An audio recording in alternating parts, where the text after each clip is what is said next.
இந்த 6 இளைஞர்களும் திருமால்பூர் என்ற பக்கத்தில் இருக்கின்ற கிராமத்தை சேர்ந்தவர்கள்.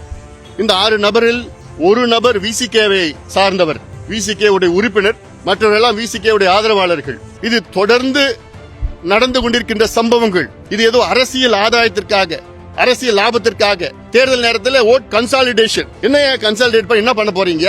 2 சமுதாயத்தை அடிச்சுக்க சொல்லணும், அடிச்சுக்க விட்டுடணும், அதுக்கப்புறம் ஓட்டு ஏன் ஓட்டுன்னு வாங்குறதா? இதுவா திராவிட மாடல்? இதுவா அரசியல்? எங்களுடைய தொண்டர்களை தொடர்ந்து நாங்கள் சொல்வது, வலியுறுத்துவது, வழிகாட்டுவது, இடஒதுக்கீட்டை பயன்படுத்திக் கொள்ளுங்கள், படியுங்கள், வேலைக்கு செல்லுங்கள், பிரச்சனைக்கு போகக்கூடாது, வழக்குகள் உங்கள் மேல் வரக்கூடாது என்று.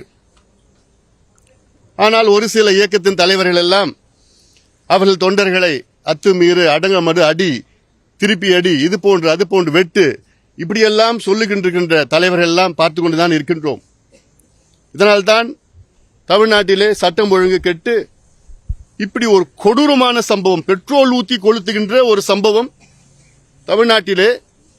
இதற்கு காரணம் காவல்துறையினுடைய கையாளாகத்தனம் தான் என்று சொல்வேன் நான்.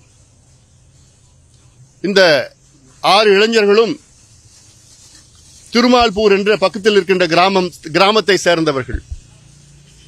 இந்த 6 நபரில் ஒரு நபர் விசிகேவை சார்ந்தவர், விசிகே உடைய உறுப்பினர், மற்றவரெல்லாம் விசிகே உடைய ஆதரவாளர்கள்.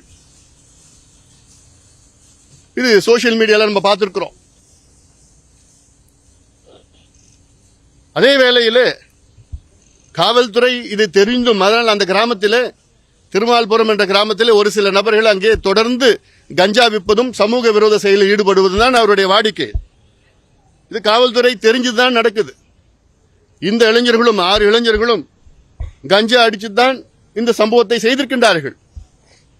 இதற்கு முதலமைச்சர் பொறுப்பேற்க வேண்டும். முதலமைச்சர் கீழ் தான் காவல்துறை இயங்கிக் கொண்டிருக்கிறது. This responsibility is the Chief Minister's responsibility. I blame the Chief Minister of Tamil Nadu for this incident. இதுல என்னன்னா, தமிழரசனுடைய தந்தை 3-4 ஆண்டுகளுக்கு முன்பு இதே போன்று கொடூரமான முறையில் தலையில் அடிபட்டு யாரோ அடித்து விட்டார்கள், அடித்து இறந்திருக்கின்றார். இப்பொழுது அடுத்தது தமிழரசன். அப்புறம் என்ன சட்டம், என்ன ஒழுங்கு, என்ன நிர்வாகம் பண்ணிட்டு இருக்கீங்க? நல்ல ஒரு இளைஞன், 21 வயது ஒரு இளைஞனை தமிழகம் இழந்திருக்கிறது என்றால் அப்ப என்ன நிர்வாகம் செஞ்சிட்டு இருக்கிறீங்க? முதலமைச்சர் அவர்கள் உடனடியாக தமிழரசனுடைய குடும்பத்திற்கு 25 லட்சம் ரூபாய் இழப்பீடு வழங்க வேண்டும். தமிழரசனுடைய தம்பிக்கு அரசு வேலை கொடுக்க வேண்டும், வழங்க வேண்டும். இந்த அறிவிப்பு உடனடியாக வர வேண்டும். ராணிப்பேட்டை அந்த நெல்வாய் கிராமம் மட்டும் இல்ல, நெமிலி ஒன்றியம் மட்டும் இல்ல, ராணிப்பேட்டை மாவட்டமே இன்று பதட்டமாக இருக்கிறது. ஏன்னா இது தொடர்ந்து நடந்து கொண்டிருக்கின்ற சம்பவங்கள். இது ஏதோ அரசியல் ஆதாயத்திற்காக, அரசியல் லாபத்திற்காக தேர்தல் நேரத்தில் ஓட் கன்சாலிடேஷன். என்ன கன்சாலிடேட் பண்ண என்ன பண்ண போறீங்க? 2 சமுதாயத்தை அடிச்சுக்க சொல்லணும், அடிச்சுக்க விட்டுடணும், அதுக்கப்புறம் ஓட்டு ஏன் ஓட்டுன்னு வாங்குறதா? இதுவா திராவிட மாடல்? இதுவா அரசியல்? தமிழ்நாட்டில் 2 பெரிய சமுதாயம் பாதாளத்தில் இருக்கிறது. இந்த 2 பெரிய சமுதாயம் படிக்க வேண்டும், முன்னுக்கு வர வேண்டும், வளர வேண்டும். அப்பதான் தமிழ்நாடு வளர்ச்சி கிடைக்கும். எங்க பங்குல நாங்க எங்க தொண்டர்களை எவ்வளவு கட்டுப்படுத்தி வச்சிருக்கிறோம். வேண்டாம் நீ படி, வேலைக்கு போன்னு இல்ல. 30 ஆண்டுகளுக்கு முன்பு வட தமிழ்நாடு எப்படி இருந்தது உங்களுக்கு நல்லா தெரியும். மிக கலவரம், தினம் கலவரம் நடந்தது. அதெல்லாம் வேண்டான்னு தான் நாங்க அமைதியான முறையில் வளர்ச்சி எங்களுக்கு வேணும், அமைதியான வளர்ச்சி, நீடித்த வளர்ச்சி என்று நாங்க கொள்கை ரீதியில் எடுத்துக்கிட்டு நாங்க முன்னுக்கு வந்துட்டு இருக்கு, எங்க தொண்டர்களை முன்னுக்கு வர வச்சிட்டு இருக்கிறோம்.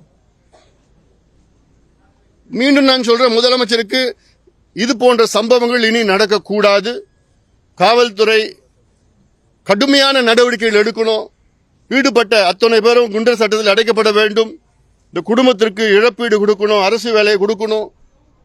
இது முதலமைச்சர் உடனடியாக இதை செய்ய வேண்டும் என்று நான் முதலமைச்சருக்கு நான் கேட்டுக்கொள்கின்றேன். மீண்டும் சொல்கின்றேன், இது போன்ற சம்பவங்கள் வேறு எங்கேயும் நடக்காம பார்த்துக் கொள்வது முதலமைச்சருடைய கடமை. அது சார், இந்த சம்பவத்துல நீங்க விசிகா தான் தொடர்ந்து குற்றச்சாட்டுறீங்க. ஆனா இந்த சம்பவத்துக்கும் விசிகாவினருக்கும் எந்தவித தொடர்பு இல்லைன்னு திருமாவளவன் மறுப்பு தெரிவிக்கிறார். அதுல 6 நபர்ல ஒரு நபர் விசிகேவுடைய உறுப்பினர், மற்றவெல்லாம் அனுதாபிகள். நான் இப்ப இந்த நேரத்தில் அவங்களா இவங்களான்னு நான் சொல்ல விரும்பல. நான் இந்த பிரச்சனை இன்னும் அடுத்த கட்டத்துக்கு போக நான் என்னோட விருப்பம் கிடையாது. எனக்கு சோசியல் மீடியால நீங்க பார்த்தாலும் தெரிஞ்சு போயிடுது. இங்க நோக்கம் இன்னைக்கு முதலமைச்சர் இந்த பொறுப்பு எடுத்துக்கணும். முதலமைச்சர் கீழே காவல்துறை இயங்கிட்டு வருது. காவல்துறையுடைய கையாளாகத்தனத்தில் தான் இந்த நடந்திருக்கு. கஞ்சா அந்த கிராமத்தில் விற்கிறாங்கன்னு எல்லாருக்கும் தெரியும்.